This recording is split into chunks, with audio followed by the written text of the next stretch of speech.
I grew up in Europe, and World War II caught me when I was between 7 and 10 years old, and I realized how few of the grown-ups that I knew were able to withstand the tragedies that the war visited on them. How few of them could even resemble a normal, contented, satisfied, happy life once their job, their home, their security was destroyed by the war. So I became interested in understanding what contributed to a life that was worth living. And I tried as a child, as a teenager, to read philosophy and to get involved in art and religion and many other ways that I could see as a possible answer to that question. And finally I ended up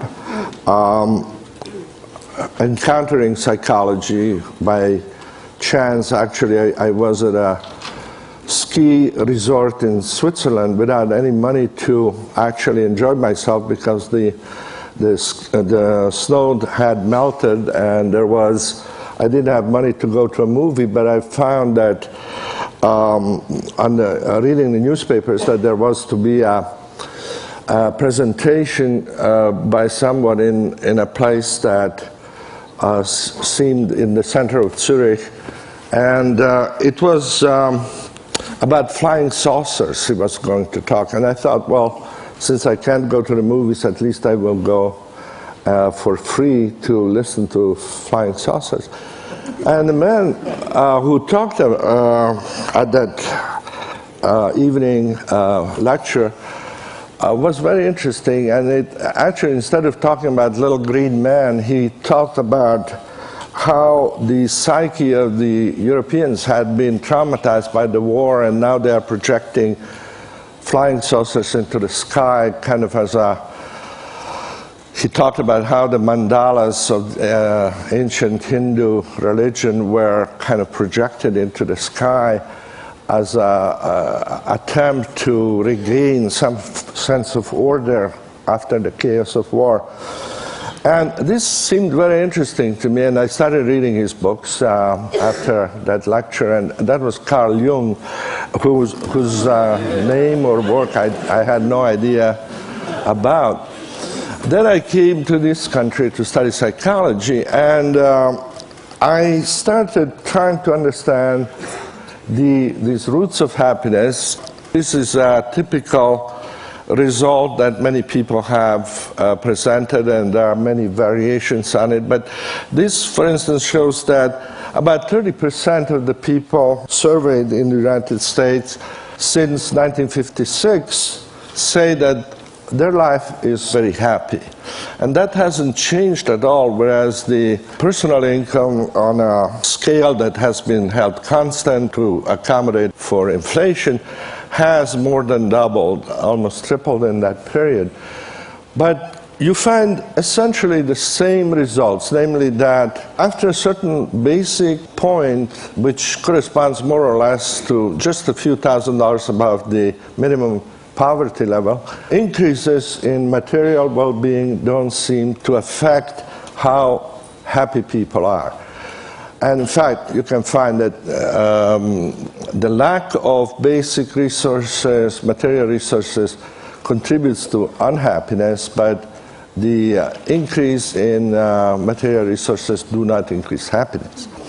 So my research has been focused more on, after finding out these things that actually corresponded to my own experience, I tried to understand now, where in everyday life, in our normal experience, do we feel really happy? And to start those studies about 40 years ago, I began to look at creative people, first artists and scientists and so forth, trying to understand what made them feel that it was worth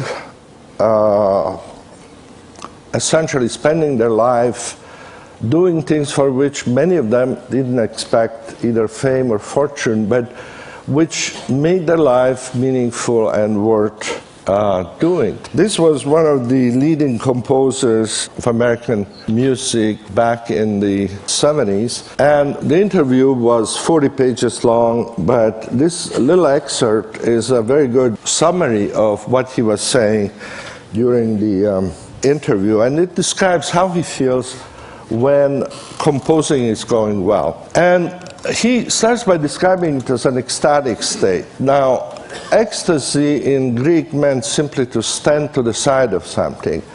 And then it became essentially an analogy for a mental state where you feel that you are not doing your ordinary everyday routines. So ecstasy is essentially a stepping into an alternative reality.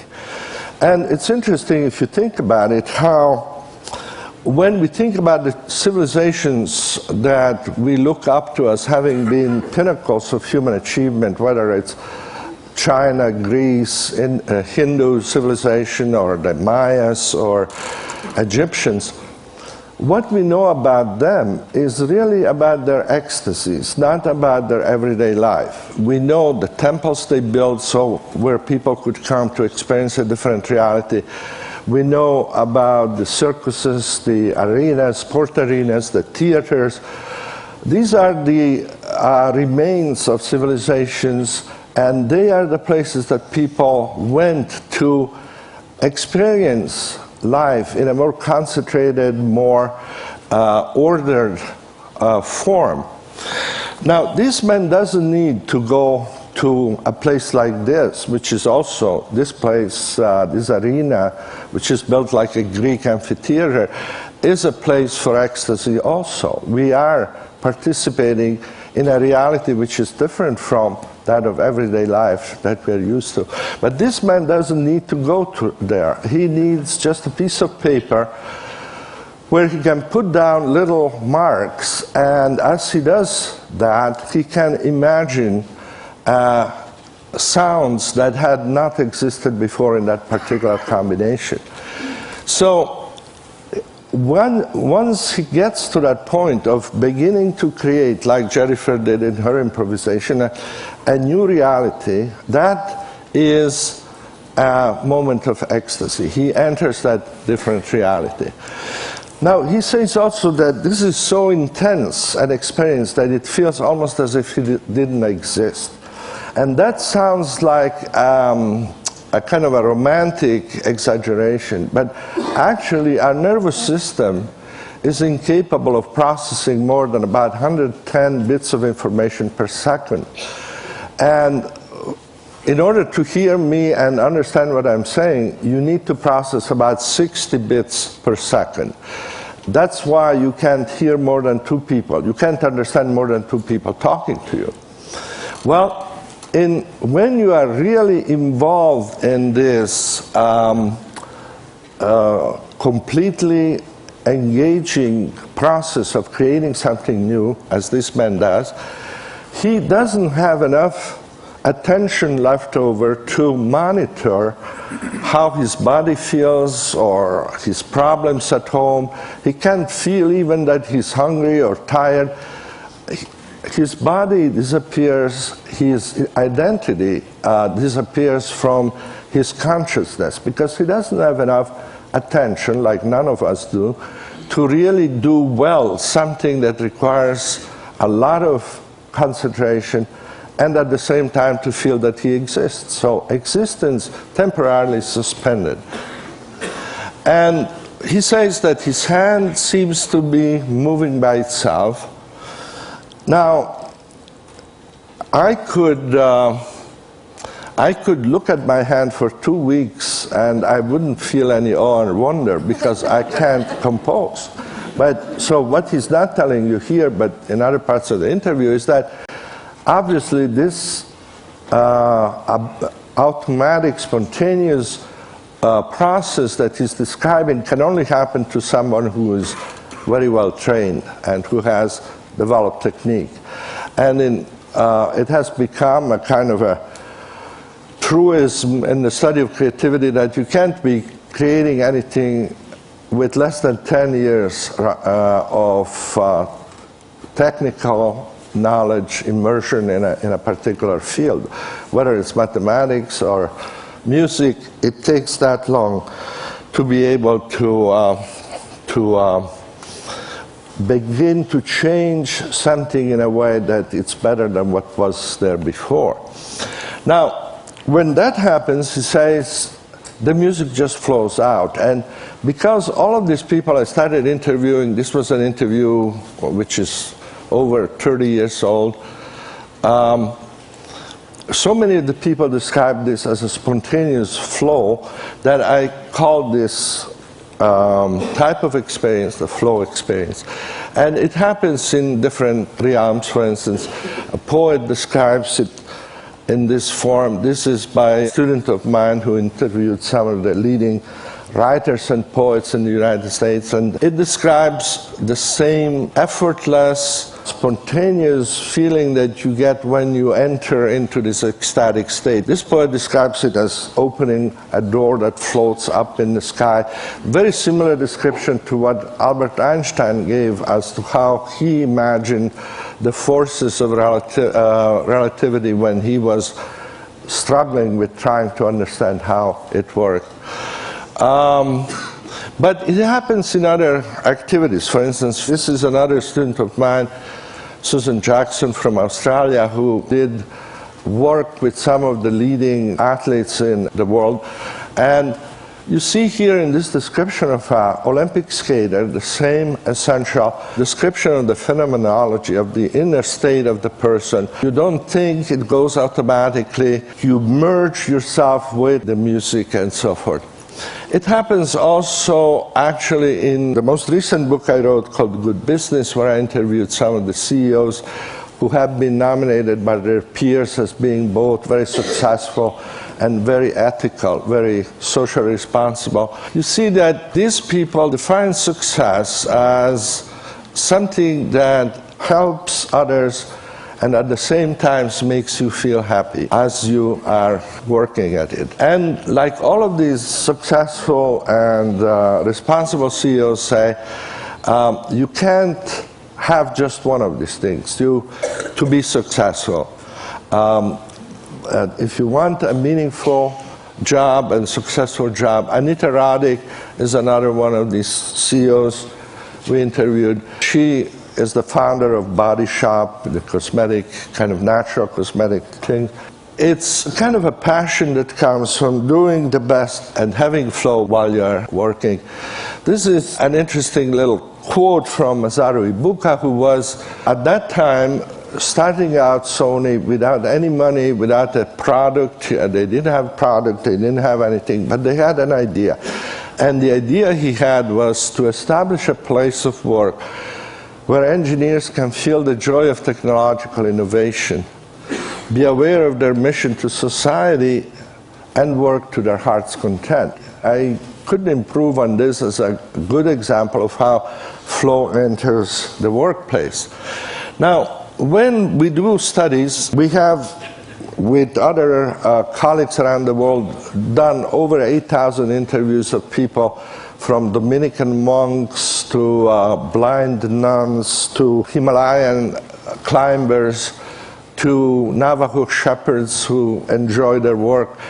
And regardless of the culture, regardless of education or whatever, there are these 7 conditions that seem to be there when a person is in flow. There's this focus that once it becomes intense, leads to a sense of ecstasy, a sense of clarity. You know exactly what you want to do from one moment to the other. You get immediate feedback. You know that what you need to do is possible to do, even though difficult. And sense of time disappears. You forget yourself. You feel part of something larger.